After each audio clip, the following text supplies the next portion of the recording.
अस्सलामुअलैकुम वरहमतुल्लाह। किसान दोस्तों, अच्छा और खालिश बीज एक कामयाब फसल की ज़मानत होता है।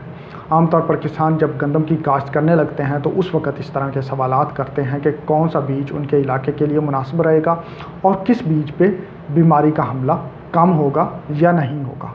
हालांकि उस वक़्त इस तरह के सवालात उनके साथ धोखेबाजी का सबब बन सकते हैं। गंदम के बीज के इंतखाब का मुनासिब और बेहतरीन वक़्त होता है उसकी हार्वेस्टिंग यानी कि उसकी कटाई से पहले। जी हाँ, आजकल गंदम की कटाई होने वाली है तो यही वो वक़्त है जब आप एक अच्छे बीज की सिलेक्शन करके अच्छी पैदावार हासिल कर सकेंगे। तो आज मैं आप लोगों को बताऊंगा कि किस तरह से आप अपने इलाके की मुनासिबत से बेहतरीन वैरायटी का इंतखाब करेंगे, वैरायटी के इंतखाब के दौरान कौन सी एहतियाती तदाबीर मद्देनज़र रखेंगे, बीज की हार्वेस्टिंग किस तरह से करेंगे, बीज की सेहत को बरकरार रखने के लिए उसका ट्रीटमेंट कैसे करेंगे, बीज को स्टोर कैसे करेंगे ताकि वो मुख्तलिफ़ किस्म के कीड़े मकोड़ों से महफूज होकर एक अच्छी क्वालिटी का बीज अगले साल आपको मिल सके। मैं हूँ डॉक्टर जमील शफ़ी और आप देख रहे हैं प्लांट क्लिनिक्स का यूट्यूब चैनल।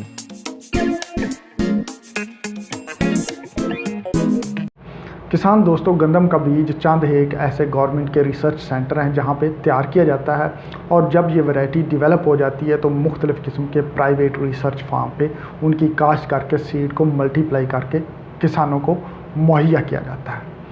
आमतौर पर जो वैरायटी तैयार की जाती है वो हर इलाके में एक जैसी पैदावार नहीं देती।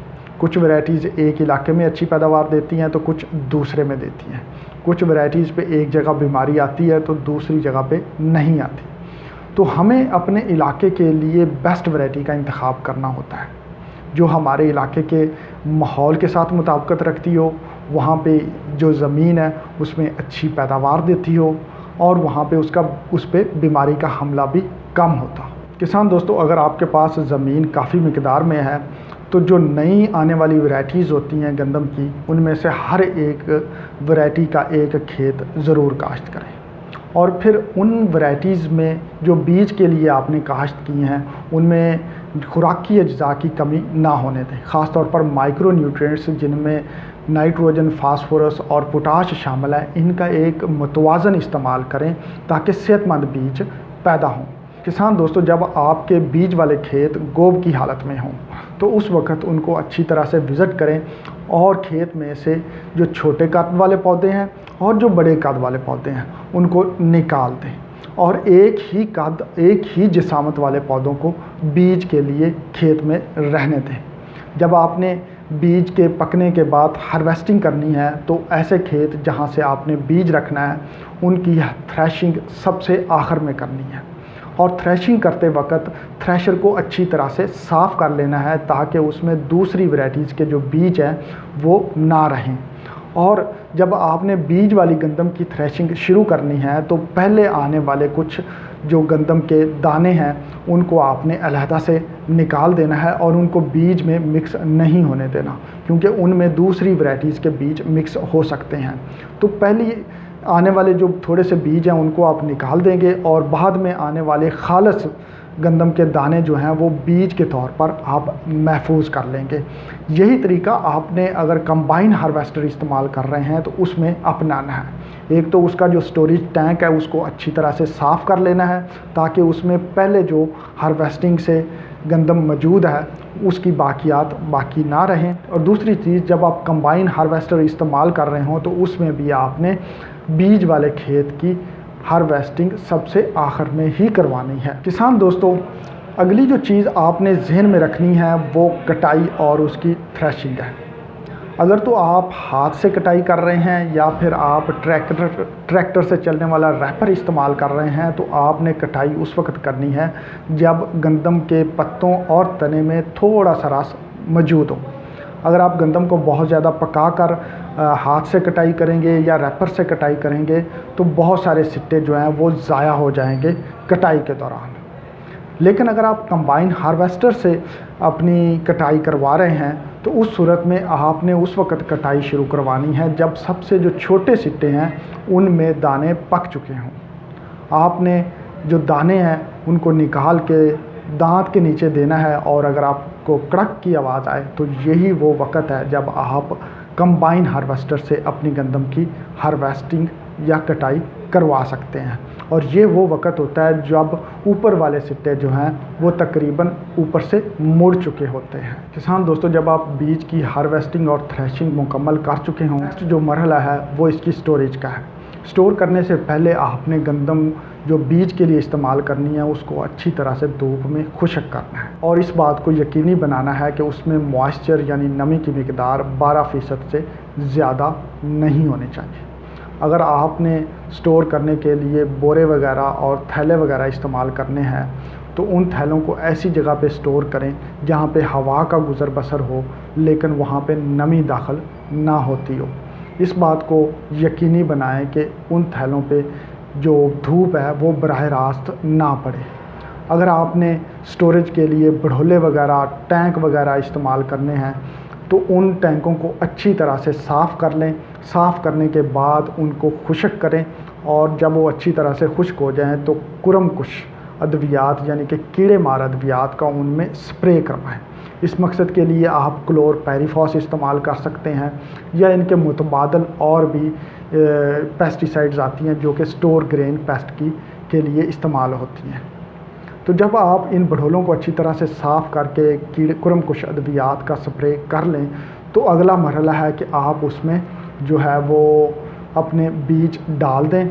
और बीज जब आप डालें तो उसके साथ ही आपने एल्युमिनियम फॉस्फाइड की गोलियां भी डाल देनी है। एल्युमिनियम फॉस्फाइड की गोलियां आपके बीज को जो स्टोर ग्रेन पेस्ट हैं जिनमें सुसरी वगैरह और दूसरे कीड़े हैं उनसे महफूज रखेंगी। और 3 माह बाद आपने एक दफ़ा बीज को निकाल के दोबारा से धूप लगवानी है क्योंकि हो सकता है कि उसमें कुछ ना कुछ नमी बाकी रह गई हो। तो जब आप दोबारा उसको धूप लगवा लें तो वापस उसको अपने स्टोरेज टैंक में डालें और एल्युमिनियम फॉस्फाइड की गोलियां दोबारा से उसमें रख दें। किसान दोस्तों, यहाँ तक आपका गंदम का बीज महफूज होने का प्रोसेस मुकम्मल हो जाता है। अब आता है कि अगले साल आपने जब बीज काश्त करने का वक़्त आए तो उससे पहले आपने बीज को निकालना है, उसको अच्छी तरह से साफ़ कर लेना है। इस मकसद के लिए आप जो है वो सीड ग्रेडर इस्तेमाल कर सकते हैं या कोई और जो सीड को छानने के लिए मुख्तलिफ़ आलात इस्तेमाल होते हैं वो इस्तेमाल कर सकते हैं।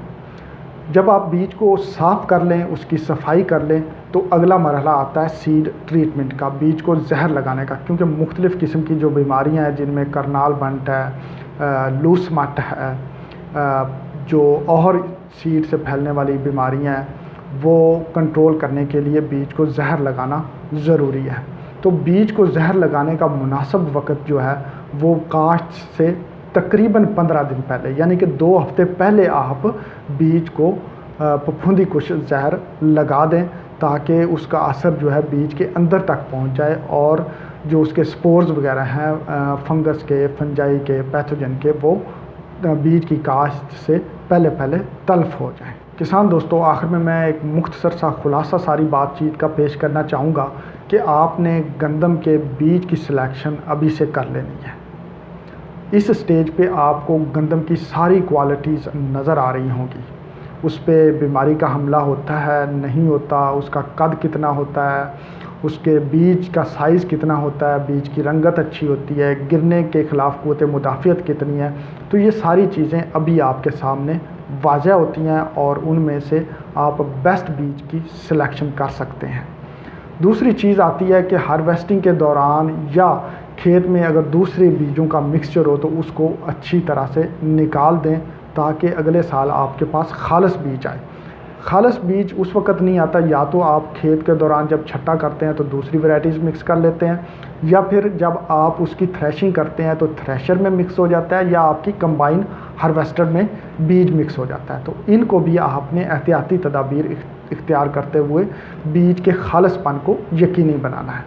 तीसरा मरहला जो होता है वो बीज को महफूज करने का होता है कि आपने बीज में नमी की मिकदार 12% से ज़्यादा नहीं रखनी होती। और जब बीज को स्टोर करना है तो उसमें जो कीड़े मकोड़ों के तहफ़्फ़ुज़ के लिए मुनासिब इंतज़ाम करके महफूज करना है।